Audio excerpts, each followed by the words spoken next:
Okay, let's get started.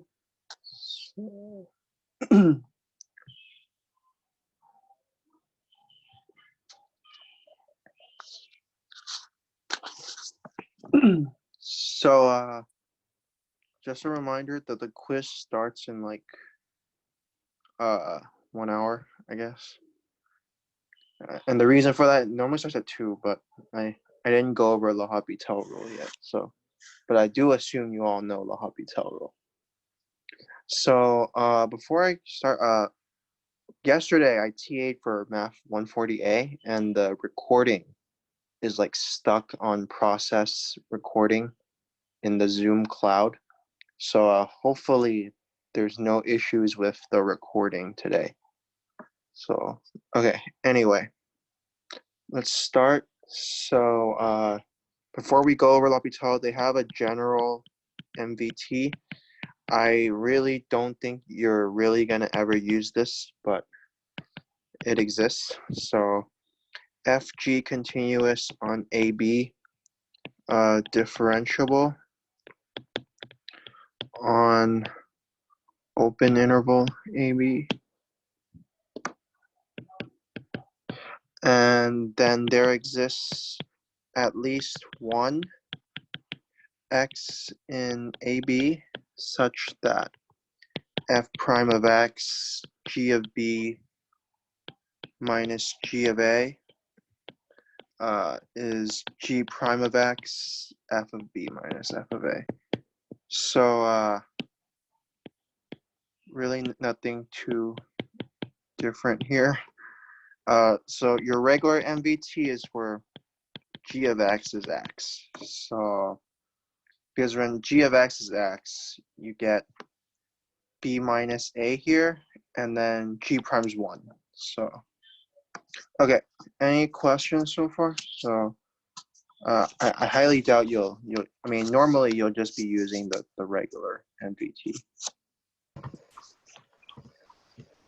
Okay, so let's go over L'Hopital rule.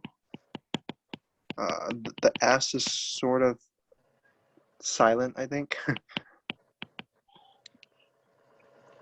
So this is for like any type of limit. So a plus, a minus, infinity minus infinity. Yeah, so this is for like, limit from left, limit from right, limit to a number, limit to infinity, limit to negative infinity. And FG differentiable functions.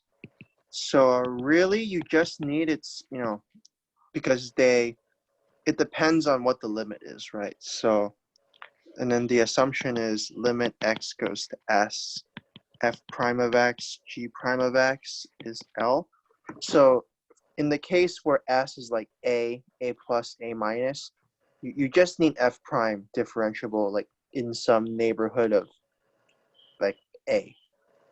For infinity, of course, you need a differentiable like, almost like on R. But in the case of like, s is like a point a, like you don't need differentiability everywhere, right? Because limit, we only care about like, things close to s. So, okay. And then the statement is if limit x goes to s, f of x is limit x goes to s, g of x is 0. But in the i.e. you have like 0 over 0. Or if limit x goes to s, if g of x grows like, to positive infinity, like in absolute value, then we have that, limit x goes to s, f of x, g of x is O. So, a priori, you need to figure this out, right?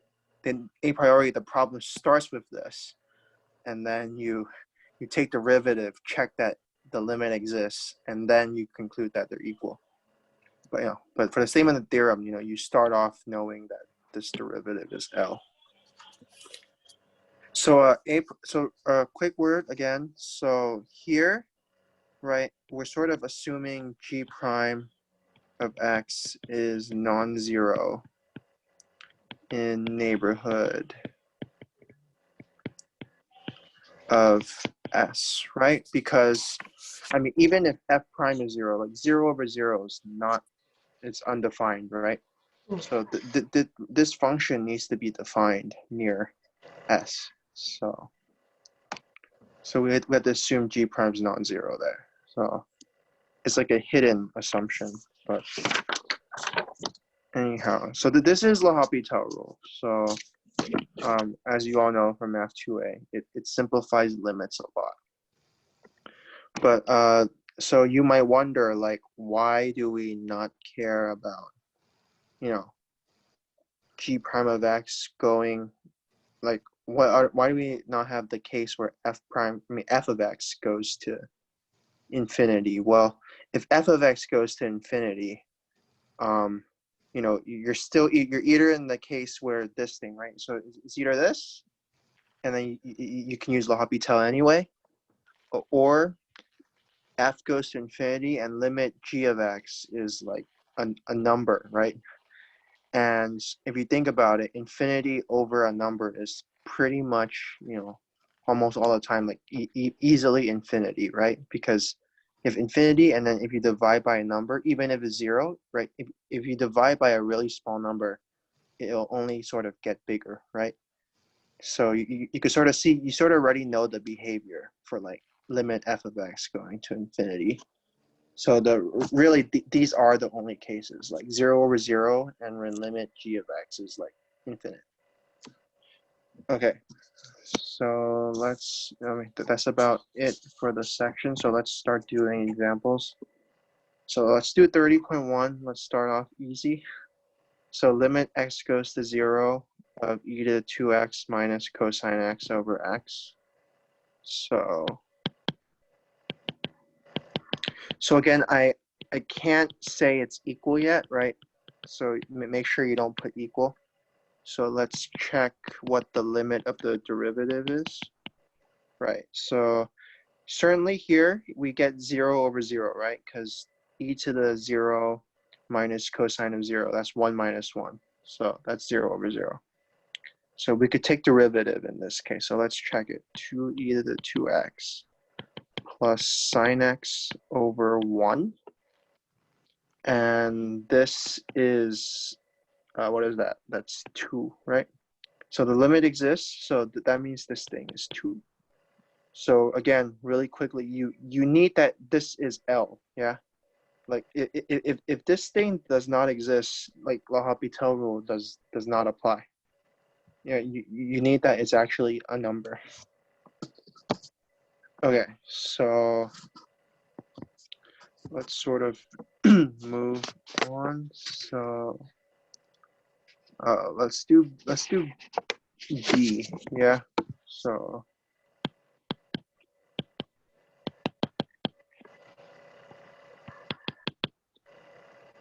minus root 1 minus x over x. So again, if you plug it in, you get 0 over 0. So that's nice. We're sort of in the first case right here. So you could use L'Hopital, right? But so let's check this limit exists. X goes to 0. So this becomes plus because of chain rule and over 1. And if you plug this in, I think you get a half plus a half. So you get 1. So this thing's 1. Okay, is everyone clear with how, you know, at least Math 2A limits, how L'Hopital rule works? So so make sure it's not this, right? I'm not doing this. So this is different, right? I'm taking derivative, you know, I'm not taking derivative of the quotient. I'm taking derivative of each.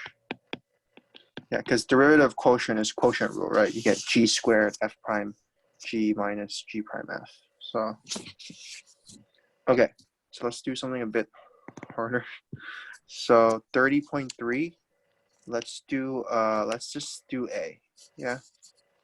So limit x goes to infinity, x sine x minus sine of x over x. So here we are in the second case, right? So again, this is my f of x. This is my g of x, right? So we are in the second case since x goes to infinity. This thing goes to, positive infinity, right? So let's check L'Hopital. But what you're going to see here is this thing is 1 minus cosine of x over 1. And what is this limit? Anyone? Or, I mean, this is just 1 minus. If you like. There's no fraction. What is this limit?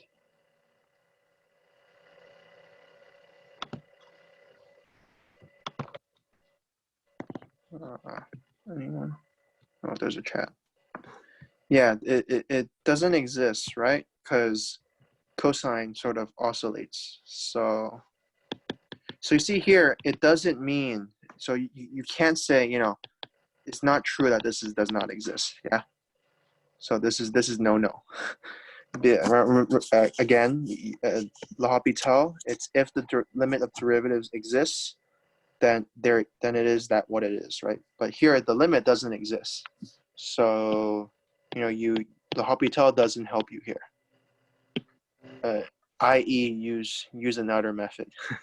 So luckily here, this thing we sort of know how to do it, right? If you just split up if you divide by x, you get this, right? Now I can do limit on each provided the limit on each exists, right? So if limit on each exists, then this is limit x goes to infinity of 1, which is 1. Oh, sorry, it should be exists and not undefined, I guess. So by not undefined, I mean like I don't have infinity minus infinity, right? Something like that. So sine x over x. Okay, this thing's just 1. So I'll put question mark here. Again, question mark. Now, what is this limit? So if this thing exists, then the question mark can be erased, right? Because if they both exist, then and they're finite, then we're good. So what is that?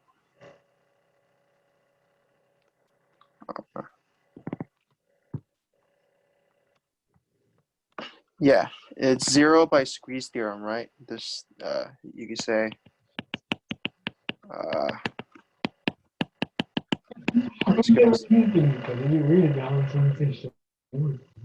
So this is just 1 minus 0, which is 1.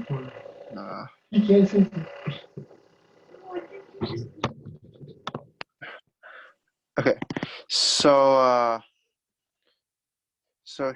so moving on. So hopefully it's all clear, right? The limit existing is necessary, or because you can't just put does not exist. So okay, continuing on. So this one is where it gets a little pedantic. Let me sort of show you. So f differentiable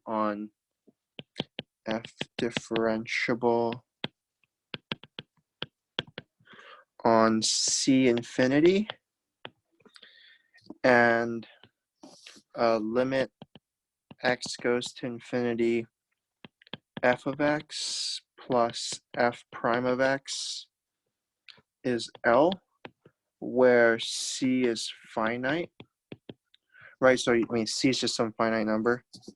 And we want to show limit x goes to infinity f of x is L, and limit x goes to infinity, f prime of x is 0. So a priori, we don't even know the limit exists, right?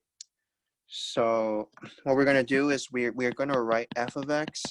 I mean, how do we use the L'Hopital? Well, we add a function on the denominator and then we multiply by the same thing.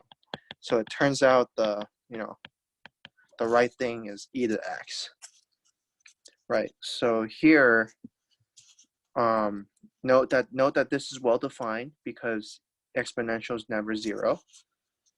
I mean, unless you're going to negative infinity, but we're going to infinity. And here, in order to use L'Hopital, we need a denominator, yeah. So it turns out this is the right function to choose. Now we satisfy that this thing goes off to infinity, right? So we are in goes off to infinity, right? So it satisfies this property, right? We are in this scenario, this one, right? Denominator goes off to infinity. So we could use L'Hopital. So let's check what this is. So, sorry. If I take derivative on bottom, it's e to the x. And this one is f prime of x, e to the x, and then plus f of x, e to the x, right? Which is, if I just factor out e to the x, it's exactly the thing we're given, right? And this is L. So this is a finite number. So by L'Hopital,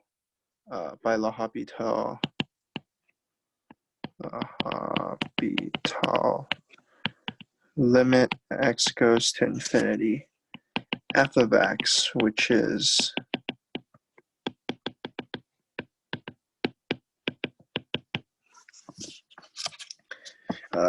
L, yeah. The hard part is showing limit x goes to infinity, f prime of x is 0. So I know all of you just want to do this, right? Want to do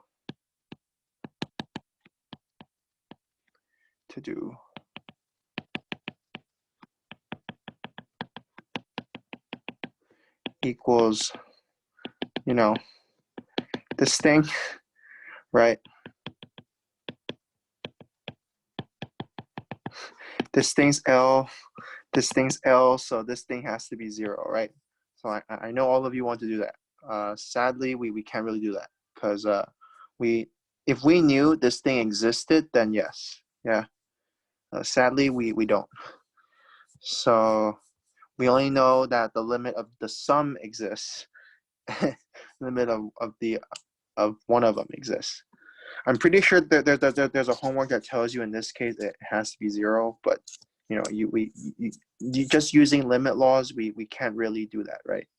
So we can only split the sum of limit is limit of sum if and only if the limit on each exists and it's finite, right?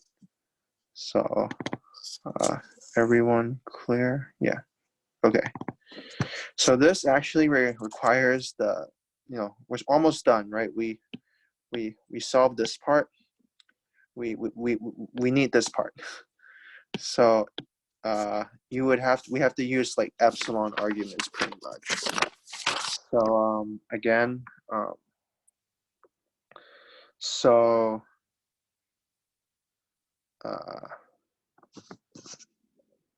let's just say as limit x goes to infinity, f of x plus f prime of x. So this is as one whole thing is L, for all epsilon bigger than 0, there exists M such that for x bigger than M, f prime of x plus f of x minus L is less than epsilon, right? So let's just choose an epsilon. Yeah, let epsilon be bigger than 0. So there exists m such that for this part's true, right? I'm gonna just rewrite it, but here I've chosen my epsilon. So what we're gonna do is we are gonna assume f prime of x limit is non-zero. Yeah, so that means for all epsilon 1 bigger than 0, I'm using epsilon 1 because I used epsilon before. There's this m1 such that for, yeah, this seems very pedantic, but you know, this is sort of necessary. Unless you could show the limit exists. So if you knew that this exists, but we just don't know what number it is, then yeah, this statement works. Is bigger than epsilon 1, right? So this is what it means to be away from 0. So let epsilon 1 be 2 epsilon. So there exists m1 such that for x bigger than m1, f prime of x is bigger than 2 epsilon. And then we're almost done. So and then we also have limit. We showed this already, right? So this means there exists, just to be quick, m2 such that for x bigger than m2, f of x minus L is less than epsilon. Yeah. So now we're going to get a contradiction. Choose an x bigger than maximum of m, m1, m2, right? Because for this to hold, it has to hold for all x bigger than m. In particular, it has to hold for all, for an x bigger than this one, right? If you're bigger than this, you're certainly bigger than m. So here, but what we're going to see is we're going to use we want something bigger than, right? So what can I do? I could just, this is the same as if I just factor out a negative sign. So I get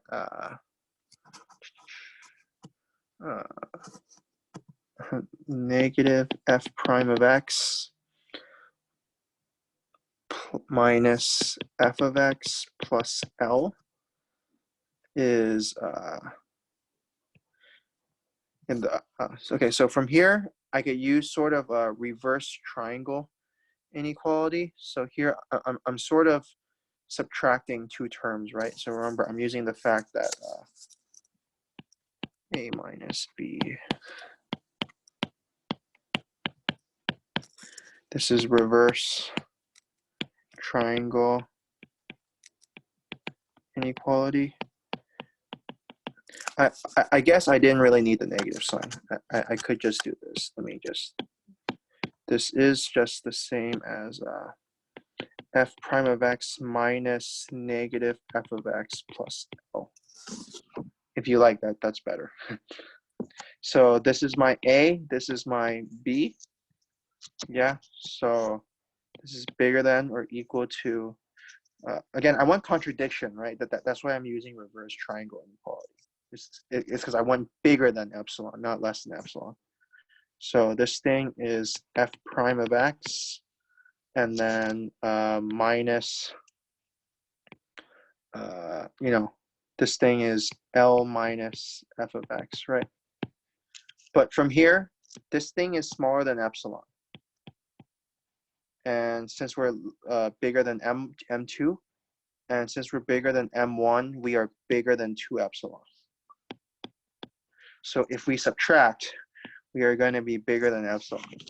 Yeah, so we get a contradiction. Yeah, I know this sounds very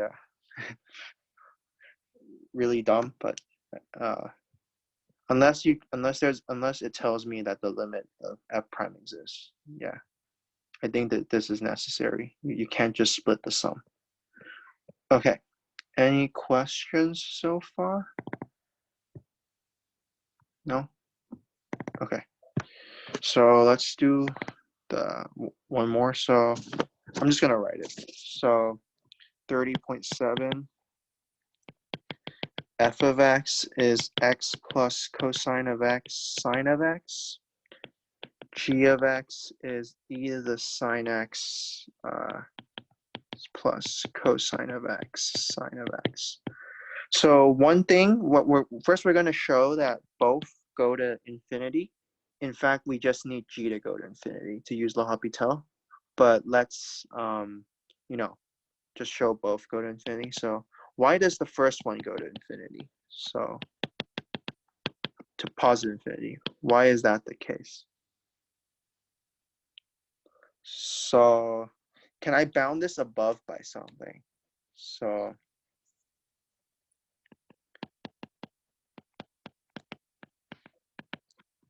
this thing is certainly bigger than x minus 1, right? Because if I'm adding a number, the smallest it could be is if I subtract off the biggest value. And the biggest value of cosine and sine, cosine times sine is 1, right? And this certainly goes off to infinity, right? So this thing does. I mean, it's an easy epsilon delta argument, right? So you just say let m be bigger than 0, choose x bigger than, say, m plus 1, right? Then you have this.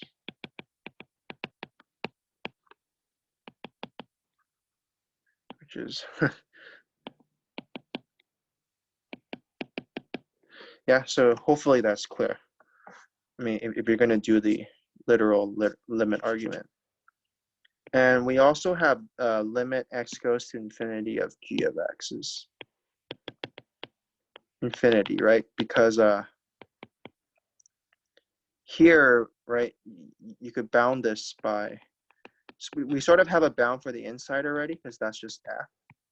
So this is bigger than or equal to, well, the smallest e to the sine x can be, since e to the x is decreasing, is the smallest value of sine, right? It's e to the negative 1, right? So here, same thing, choose like x bigger than, I guess, you need m plus 1 times like times e, yeah, something like that.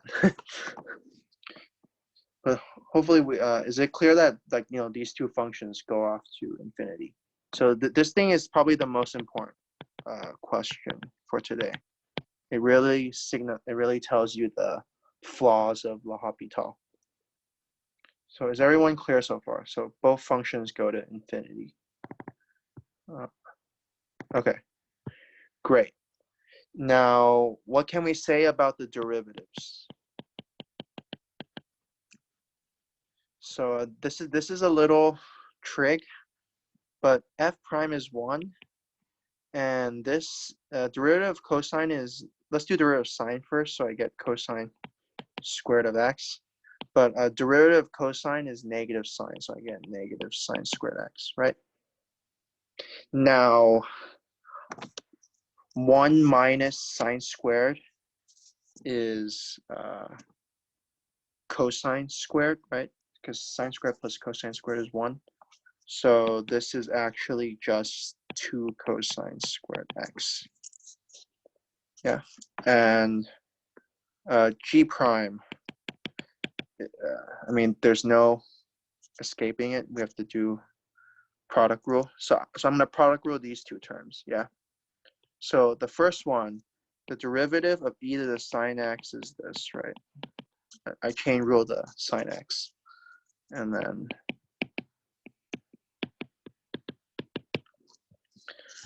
and I add the derivative of that, which is, we calculated it, right? It was 2 cosine squared x, because you know this thing is just at e to the sine x times f of x, right? So, and then from here I have an e to the sine x. So I could sort of simplify this by factoring out an e to the sine x cosine x, and I get this. Right, so this is my derivative. So let's check this limit, yeah? So what is this limit? Limit x goes to infinity, f prime of x over g prime of x. This thing is 2 cosine squared x times, sorry, it's just that, over e to the sine x cosine of x, 2 cosine of x plus f of x.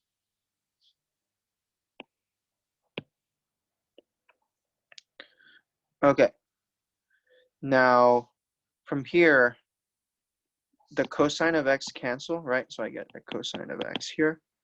Now, where does this go?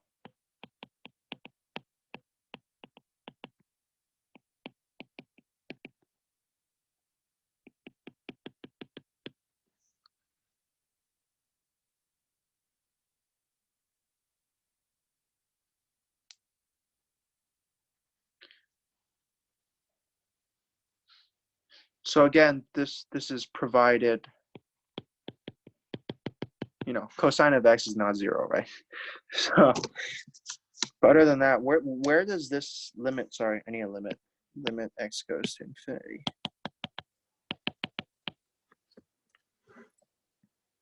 Where will this go?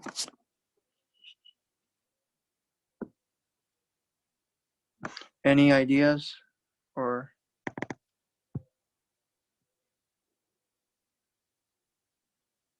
no? What you say? So let's sort of use squeeze theorem, yeah. So let's take the absolute value of this.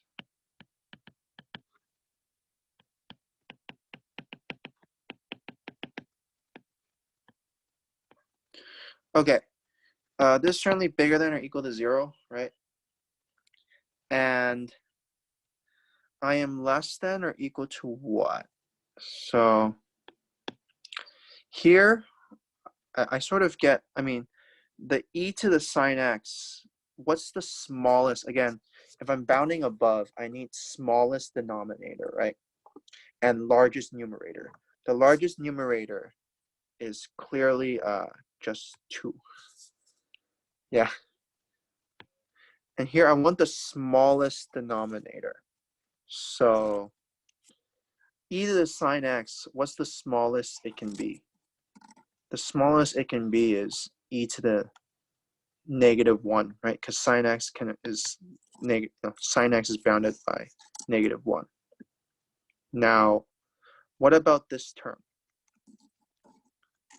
This thing, the smallest it could be is, I don't know what f of x is, but I know the smallest this could be is -2, right? Because, you know, f of x. I mean, that's like the smallest it could be.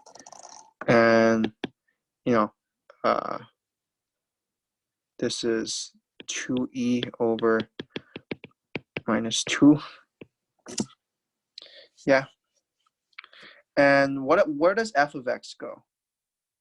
F of x, when x goes to infinity, the f of x goes to infinity, right? We calculated this. So denominator goes to infinity.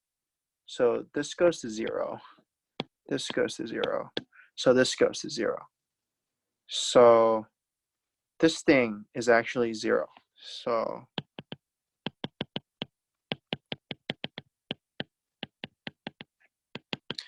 but what about this? What is this thing? So remember, what was g of x? G of x was just this thing times f of x, right? E to the sine x times f of x. So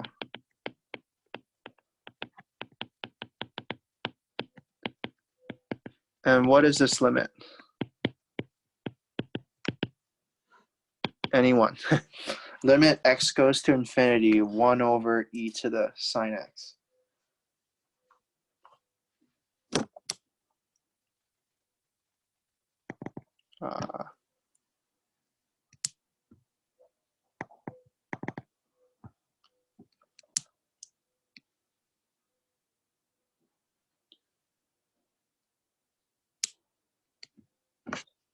Well, I mean, for this to be 0, e to the whatever has to go to infinity, right? I mean, denominator has to go to infinity. And that's only true if sine x goes to infinity, if x goes to infinity. So if you like, you could just write, this thing doesn't go to 0 because sine x can't go to infinity, right? Sine x is bounded by 1. So, but really the point is this thing oscillates, right? It just keeps oscillating. So this limit actually doesn't exist. But I mean, if you really didn't know that, you could have just said it's not 0, right? The point is it's not equal to this. So not equal, right? This is does not exist. So does anyone know what happened?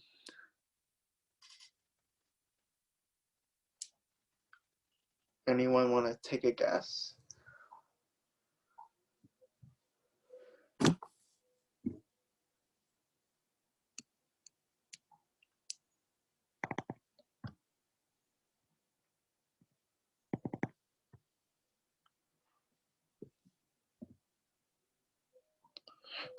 So, I mean, obviously, one part of the statement of L'Hopital is not satisfied, but it's a pretty minute one. You might not catch it.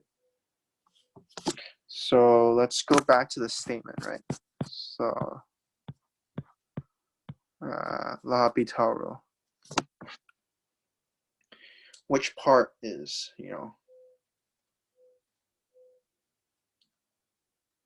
which part do you think was not satisfied?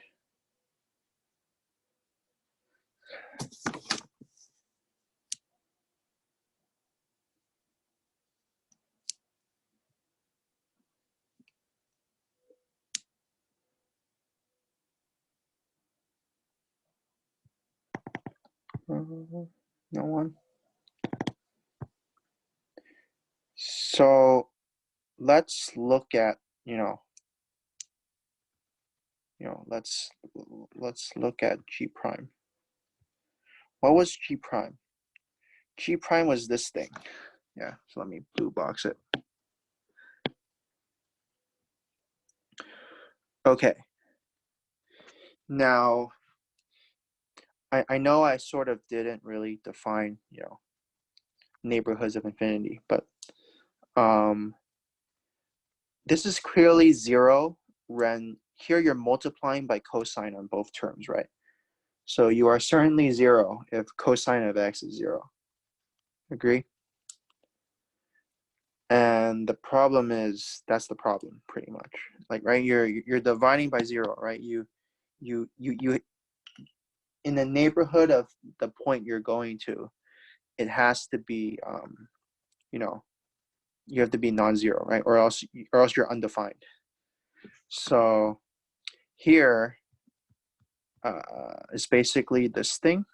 Now, of course, it's easy to imagine what neighborhood of like a number a is. So similarly, for like neighborhood of infinity, it means that, past a large enough number, you're non-zero, right? That's sort of what a neighborhood of infinity is. So, it's the set where you're bigger than some number. So here we see that's not the case, right?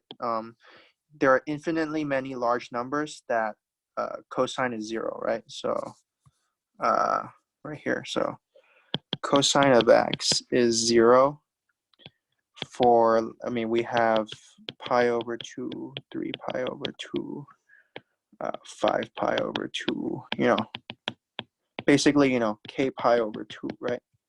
and this goes to infinity when k goes to infinity. So you could find arbitrarily large numbers where, this, cosine 0.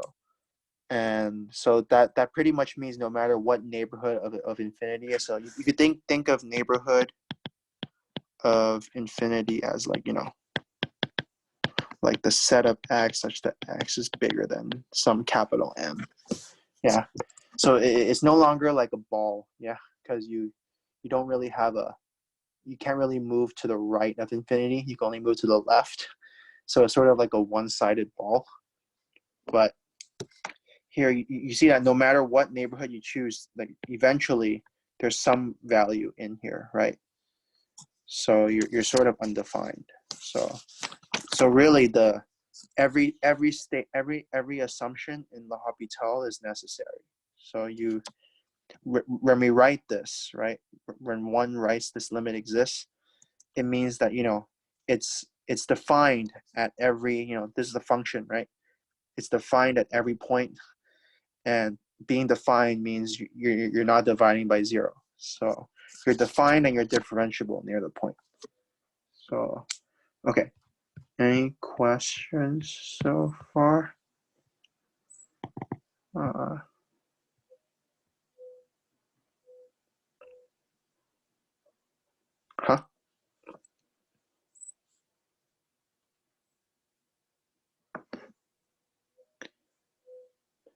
G prime over F prime goes to 0.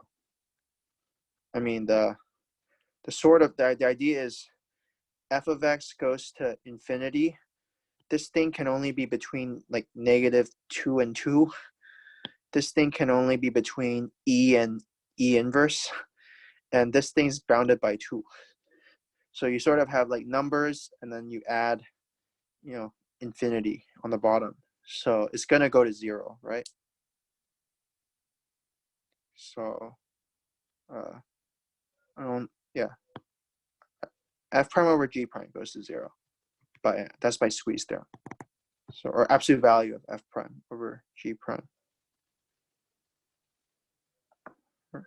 Okay. So, okay, so let me just say one more thing. L'Hopital rule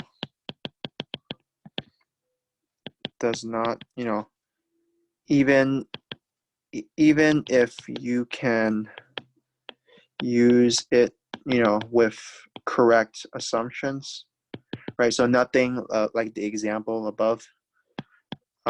It doesn't solve all limits. Yeah. So you shouldn't. It's not like a, cheat code for limits, even though it sort of is in Math 2A. But solve all limits, right? I mean, it alone cannot solve all limits, right? An example, the famous one is like loops, pretty much. So here, if you consider limit x goes to infinity, root x squared plus 1 over x, right? What happens if obviously the denominator goes to infinity, so you could use L'Hopital. So I'll put question mark, but actually let me just put a different line. Let's take the derivative. So the derivative on the the bottom is 1, but so it's just derivative of top. What is the derivative of the top? Well, it's 1 over 2 root x squared plus 1, and then you chain rule the x squared plus 1. So you get this.